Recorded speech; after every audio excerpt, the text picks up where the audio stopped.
নমস্কার। যুক্তি তর্ক সঙ্গে অর্কই আপনাদের স্বাগত। আপনাদের সঙ্গে আমি অর্কপ্রভ সরকার।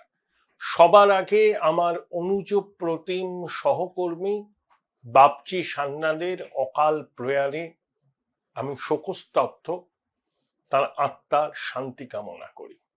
মাত্র ৪৯ বছর বয়সে বাপচি আমাদের ছেড়ে চলে গেছেন। এবার বলি জয় হিন্দ, भारत माता की जय। इस हमले की साजिश रचने वालों को उनकी कल्पना से भी बड़ी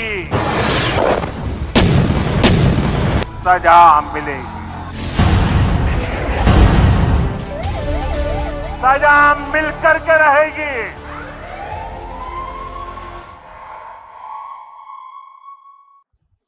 এইরকম মুতোর জবাব দেওয়ারই প্রয়োজন ছিল। প্রধানমন্ত্রী কথা দিয়েছিলেন দেশবাসীকে যে মুতোর জবাব দেওয়া হবে। সেনাবাহিনীকে পূর্ণ স্বাধীনতা দিয়েছিল ভারত সরকার। তাই আমরা দেখলাম যে 7ই মে 1:44 ভারতের স্থলবাহিনী, বিমান বাহিনী এবং নৌবাহিনী সবাই এটা কম্বাইন্ড অপারেশন হয়েছে। তবে ভারতের বিমান বাহিনী ভারতের আকাশ সীমা লঙ্ঘন করেনি। ভারতের আকাশ সীমার মধ্যে থেকে প্রিসিশন স্ট্রাইক করেছে, পাকিস্তানের মাটিতে জঙ্গি ঘাঁটি ভেঙে ধূলিসাৎ করে দিয়েছে। এখানে কতগুলো কথা বলার আছে। 9টি জায়গাতে ভারত প্রিসিশন স্ট্রাইক করেছে। তার মধ্যে বাহালপুর আছে, যেটা জৈশে মোহাম্মদের প্রধান ঘাঁটি। মাসুদ আজহার ওখানেই জন্মেছিলেন, ওখানেই বড় হয়েছিলেন। কান্দাহার বিমান হাইজ্যাক, তারপর মাসুদ আজহারকে মুক্তি দেয়, এসব আমরা সবাই জানি। 26/11 ঘটনার সাথেও মাসুদ আজহার যুক্ত ছিলেন। মুদিরকে সেখানে মার্কাজ মাদ্রাসা, যেখানে লস্কর-ই তৈবার মূল ঘাঁটি, সেটাও পাঞ্জাব প্রদেশের দক্ষিণ প্রান্তে 30 কিলোমিটার দূরে লাহোরে। আজমল কাসাফ ওখান থেকেই প্রশিক্ষণ প্রাপ্ত হয়েছিল। এবং মুদিরকেতে মাদ্রাসা জেহাদি কার্যক্রম যাতে সুসংহতভাবে হয় তার জন্য লাদেন 1 কোটি টাকা দিয়েছিলেন ভারতীয় মুদ্রায়। তাছাড়া শিয়ালকোট থেকে শুরু করে পাকিস্তান অকুপাইড কাশ্মীরের মুজফ্ফরবাদ, বাছা জায়গায় আমরা প্রিসিশন স্ট্রাইক করেছি। আগে যে দুটো সার্জিক্যাল স্ট্রাইক ভারত করেছিল, পাকিস্তান বলেছিল কোনো ক্ষয়ক্ষতি হয়নি, মাত্র কটা ভবন খালি ছিল সেখানে হামলা হয়েছে, আর কতগুলো পোড়া গাছের ছবি দেখিয়েছিল। এবার তারা বলেছেন যে ভারতের এই হামলায় 26 জন মারা গিয়েছেন, 46 জন আহত। শোনা যাচ্ছে যে হাফিজ সঈদের পরিবার তারাও মারা গিয়েছেন। যত সময় যাবে তত আমরা পরিষ্কার করে জানতে পারবো যে কিভাবে জঙ্গি ঘাঁটিকে ধ্বংস করা হয়েছে এবং আমাদের পরবর্তী পদক্ষেপ কি। এখন দেখুন, প্রশ্ন হচ্ছে, এটা কিন্তু প্রত্যাশিত ছিল। পাকিস্তান রাষ্ট্রপুঞ্জের নিরাপত্তা পরিষদে কাঁদুনি গাইতে গেছিল, প্রত্যাখ্যাত হয়েছে। পাকিস্তানকে তো কেউ বিশ্বাস করে না। টেরোরিজম, এক্সট্রিমিজম এন্ড অর্গানাইজ ক্রাইমের এপিসেন্টার পাকিস্তান। পাকিস্তান হচ্ছে রোগ স্টেট, দুর্বৃত্ত রাষ্ট্র। দীর্ঘদিন ধরে তারা ভারতকে রক্তাক্ত করার পরিকল্পনা করেছে। সেই স্বাধীনতার জন্মলগ্ন থেকে এই 2025 সালের মে মাস পর্যন্ত পাকিস্তানের এই বদমাইশি থামেনি। প্রতিবারই তারা বলে যে না, এই অভিযোগের কোনো সারবত্তা নেই, পাকিস্তান নিজেই নাকি সন্ত্রাসী আক্রান্ত, তাদের 90,000 মানুষ সন্ত্রাসবাদের শিকার হয়েছে। আবার পাকিস্তানের মন্ত্রীরা বলছেন we have been doing these dirty things for the last 3 decades। Yalda Hakim, Sky নিউজের সঞ্চালিকা, তাকে সাক্ষাৎকার দিয়ে পাকিস্তানের প্রতিরক্ষা মন্ত্রী বিলাবল ভুট্টো সবাই একথা বলেছেন। ইয়ালদা হাকিম এই ঘটনার পর পাকিস্তানের তথ্য সম্প্রচার মন্ত্রীর সঙ্গে কথা বলেছেন। তখন ইয়ালদা যখন জিজ্ঞেস করছেন পাকিস্তানের তথ্য সম্প্রচার মন্ত্রীকে যে আপনার সহকর্মীরাই তো বলেছেন যে পাকিস্তান জঙ্গিবাদকে প্রশ্রয় দেয়, মদত দেয়, ফান্ড করে, তখন থতমত খেয়ে গেছেন ভদ্রলোক। বলছেন না না, ও তো সেই আফগানিস্তানে সেই রুশ আগ্রাসনের সময় পরিস্থিতি বদলে গেছে, ইত্যাদি ইত্যাদি ইত্যাদি ইত্যাদি। আসলে পাকিস্তান যেটা স্বীকার করতে চায় না, সারা বিশ্ব জানে সন্ত্রাসবাদের আঁতুড়ঘর। তারা সন্ত্রাসবাদকে রপ্তানি করে, তাদের জিডিপির পরিমাপ হয় মৌলবাদ দিয়ে। এবং পাকিস্তানের সেনা প্রধান আসিম মুনির একজন জিহাদি জেনারেল, সেনাবাহিনীর র্যাডিক্যালাইজেশন করেছেন এবং বলেছিলেন না, Kashmir was our jugular vein, Kashmir is our jugular vein, Kashmir will be our jugular vein. Hindu মুসলমান সহাবস্থান হতে পারে না, দ্বিজাতি তত্ত্ব সেটা কত কি বলবো আর কি, কত গুরুত্বপূর্ণ ছিল পাকিস্তানের রাষ্ট্রভাবনার জন্য, সেটা জেনারেল মুনির বলেছিলেন। এবং তার ইসলামাবাদে প্রবাসী পাকিস্তানিদের সভায় এই বক্তব্যের কয়েকদিনের মধ্যেই পেহেলগামে বেছে বেছে 26 জন হিন্দুকে খুন করা হয়েছিল। দেখুন, 26 জন হিন্দু খুন হয়েছিলেন, তার মধ্যে 25 জন ভারতের নাগরিক, একজন নেপালের নাগরিক। আর ভারতের সার্জিক্যাল স্ট্রাইকে পাকিস্তান আনুষ্ঠানিকভাবে জানিয়েছে 26 জন তাদের নাগরিক মারা গিয়েছেন। অর্থাৎ বদলাটা ভালোই নেওয়া হয়েছে। এটা পাকিস্তানের অফিসিয়াল স্টেটমেন্ট। তারা তো অনেক কিছু চেপে গেছে, ক্ষয়ক্ষতির পরিমাণ আরো বিপুল, আরো বিপুল। নিয়ন্ত্রণ রেখা বরাবর বিগত প্রায় 2 সপ্তাহ ধরে পাকিস্তান গোলাগুলি চালাচ্ছে, প্ররোচনা দিচ্ছে। আমরাও রিটালিয়েট করেছি, কারণ পাকিস্তান গোলাগুলি চালাবে, আমাদের বীর সেনারা তো চুপ করে বসে থাকবেন না। এবং পাকিস্তান নিরীহ কাশ্মীরিদের খুন করছে, এটা হচ্ছে বড় কথা। আমি বললাম না, ইয়ে তো পেহলা ঝাঁকি হ্যায়, একটা স্লোগান খুব পপুলার ছিল, ইয়ে তো পেহলা ঝাঁকি হ্যায়, কাশি মতুলা বাকি হ্যায়। পাকিস্তানকে বললাম, ইয়ে তো পেহলা ঝাঁকি হ্যায়, দেখতে রহে যাওকে। চোখ তুলে তাকালে সেই চোখ কিভাবে চোখে চোখ রেখে কথা বলতে হয় ভারত সরকার জানে, ভারতের বীর সেনারা জানে। জঙ্গি রাষ্ট্র, দুর্বৃত্ত রাষ্ট্র। আচ্ছা, কখনো পাকিস্তানের সেনাবাহিনীতে কখনো অন্য ধর্মাবলম্বীর কেউ আছে?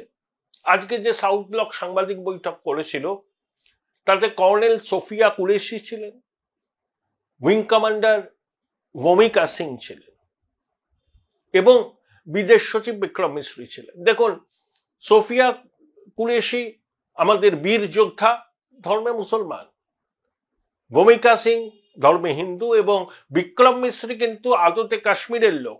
তিনি প্রণব বাবুর ব্যক্তিগত সহকারী ছিলেন, পরে ডক্টর মনমোহন সিং এর ছিলেন, চীনের রাষ্ট্রদূত হয়েছিলেন, তারপরে বিদেশ সচিব হন। তাহলে ভারতীয় সেনাবাহিনী যে সেকুলার চরিত্র, সেটা কিন্তু আরো একবার প্রমাণিত হলো। যে সাংবাদিক বৈঠক করা হয়েছে, সেই সাংবাদিক বৈঠকের ছবিতেই তা স্পষ্ট। এটা আমরা একটা ওয়ার্নিং দিলাম, পাকিস্তান আস্ফালন করছে, দেখে নেব, যুদ্ধ, আমাদের পারমাণবিক অস্ত্র আছে, ভেঙে গুড়িয়ে দেয়া হবে পাকিস্তানের মাথা যদি চোখ তুলে তাকায়, আবার যদি সন্ত্রাসী হামলার পরিকল্পনা করে। এবার যেটা হবে, সেটা পাকিস্তান নামক দেশটার অস্তিত্ব থাকবে না পৃথিবীর বুকে। কারণ আমাদের সহ্যের সীমা আছে। স্বাধীনতার পর থেকে পাকিস্তান কখনো হানাদার বাহিনী পাঠিয়ে, কখনো জঙ্গিদের পাঠিয়ে একের পর এক হামলা চালিয়েছে, নিরীহ মানুষ খুন করেছে, সেনা আধিকারিকদের খুন করেছে, 26/11 ঘটনা ঘটিয়েছে, সংসদে হামলা চালিয়েছে, মুম্বাই বিস্ফোরণ ঘটিয়েছে, এবং সর্বশেষ পেহেলগামে বেছে বেছে হিন্দুদের খুন করেছে। সেই জন্য আমরা অপারেশনটার নাম দিয়েছি অপারেশন সিন্দুর, বা বাংলায় সিঁদুর। মাতৃশক্তির সিঁদুর চিরকালের জন্য মুছে দিয়েছিল জঙ্গি জিহাদিরা, যাদের জীবনে আনন্দ হারিয়ে গিয়েছিল, অকালে যারা জীবন সঙ্গীকে হারিয়েছিলেন। ভারত সরকার তাদের ক্ষতে প্রলেপ দিল। যারা শহীদ হয়েছিলেন তাদের আত্মা শান্তি পাবে। পাকিস্তান আস্ফালন করছে, কিচ্ছু করতে পারবে না, কিচ্ছু করতে পারবে না। আন্তর্জাতিক জনমত পাকিস্তানের সঙ্গে নেই।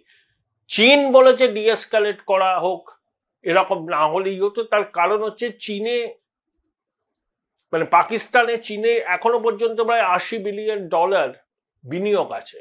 তার মধ্যে CPEC, China Pakistan economic corridor, এই যে গাদার একটা আন্তর্জাতিক বিমানবন্দর করেছে $226 মিলিয়ন খরচ করে। চীন একটা বিমানও ওঠানামা করে না। বালুচ লিবারেশন আর্মি কোয়েটা করাচি সড়ক অবরোধ করে রেখেছে। বালুচ লিবারেশন আর্মির নেতারা চীনকে সরাসরি বলেছেন যে সিপ্যাকের কাজ বন্ধ করো, নইলে চীনা নাগরিকদের নিরাপত্তা নিশ্চিত করতে পারবো না।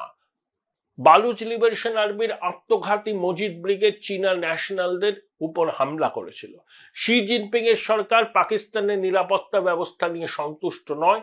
তারা পাকিস্তান সরকারকে বলেছে তেমন হলে পিপলস লিবারেশন আর্মি পাকিস্তানে মোতায়েন হবে এবং চীনা নাগরিকদের নিরাপত্তা তারা সুনিশ্চিত করবে। তাহলে একদিকে বালুচিস্তান জ্বলছে, বালুচরা আজ না হয় কাল স্বাধীনতা ঘোষণা করবে এবং ভারত সরকার সবার আগে বালুচিস্তানের স্বাধীন দেশ হিসাবে স্বীকৃতি দেবে।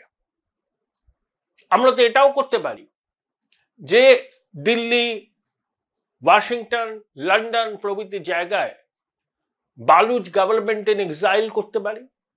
বালুচের প্রাক্তন প্রধানমন্ত্রী, তার একটা সাক্ষাৎকার দেখছিলাম, তিনি কি বলছেন যে পাকিস্তানের উপর কেউ যেন ভরসা না করেন মুসলমানরাও, কারণ পাকিস্তান মুসলমানদের উপর অত্যাচার চালায়। সেই ভদ্রমহিলার 2 ছেলে ভারতের নাগরিক। বালুচিস্তানের সঙ্গে আমরা সহমর্মিতা জ্ঞাপন করি, বালুচ যোদ্ধাদের প্রতি আমরা সহমর্মিতা জ্ঞাপন করি। তারা স্বাধীনতা সংগ্রামী।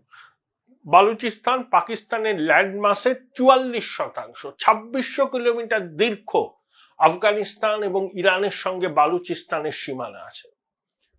সেখানকার বালুচ পুরুষদের পাক বাহিনী যখন তখন ধরে নিয়ে যায়, তাদেরকে আর খুঁজে পাওয়া যায় না।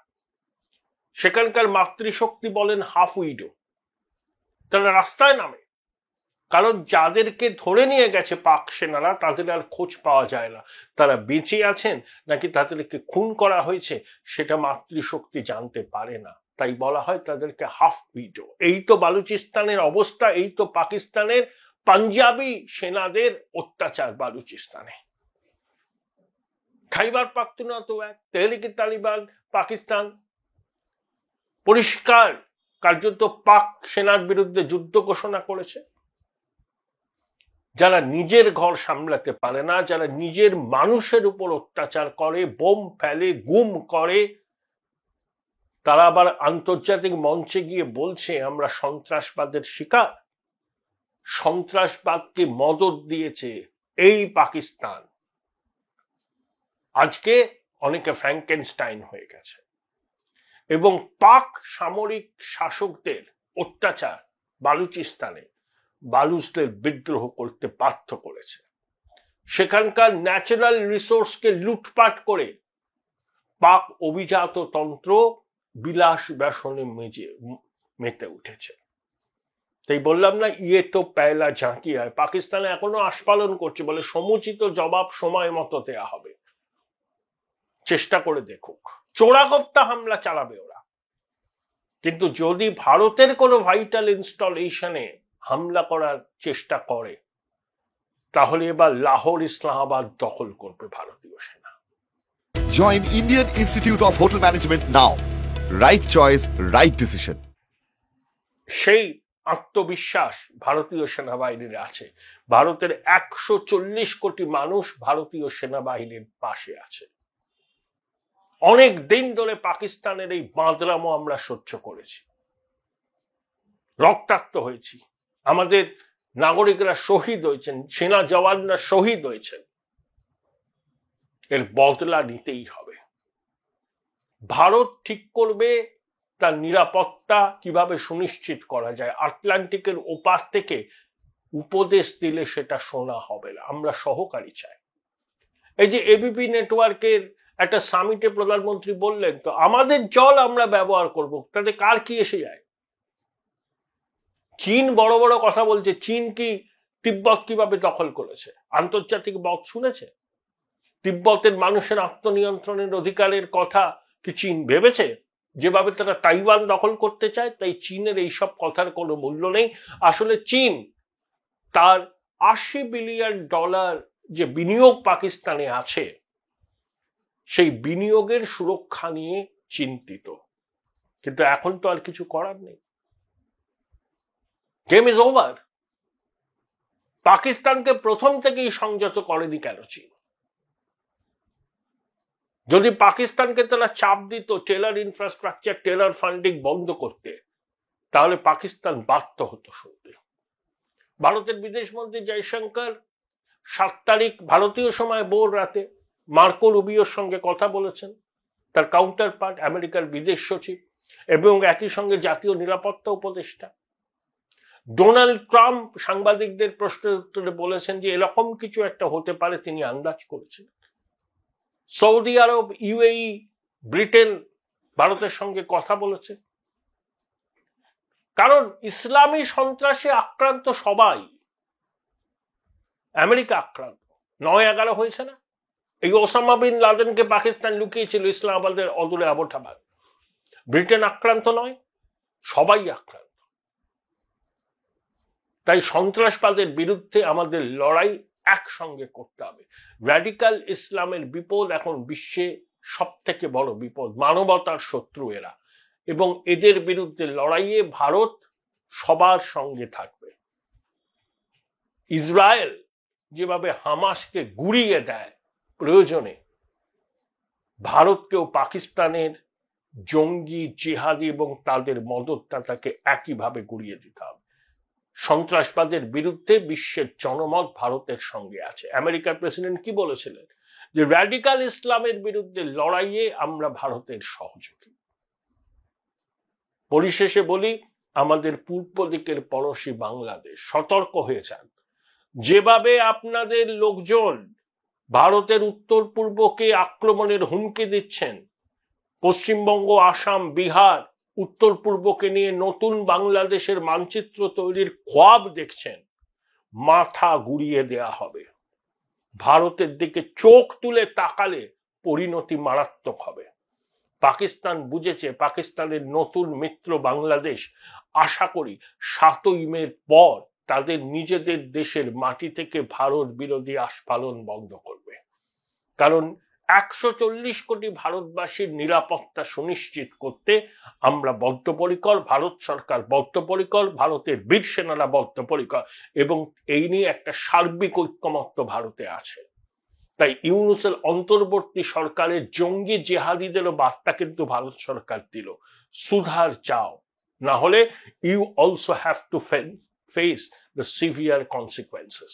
এই প্রতিবেদন শেষ করব অটলজির সেই বিখ্যাত কবিতার 2-1 पंक्ति बोले, ये भारत कई भूमि का टुकड़ा नहीं है, एक जीता जागता राष्ट्र पुरुष है, ये बंधन की भूमि है, ये अभिनंदन की भूमि है, यह बहती हुई हर नदी हमारे लिए गंगा है, इसके कंकर कंकर हमारे लिए शंकर है, हम जिएंगे तो इस भारत के लिए, मरेंगे भी इस भारत के लिए, और मरने के बाद गंगा जल में बहती हुई हमारी अस्थियों से कान लगा के सुनेगा तो एक ही आवाज आएगी, भारत माता की जय।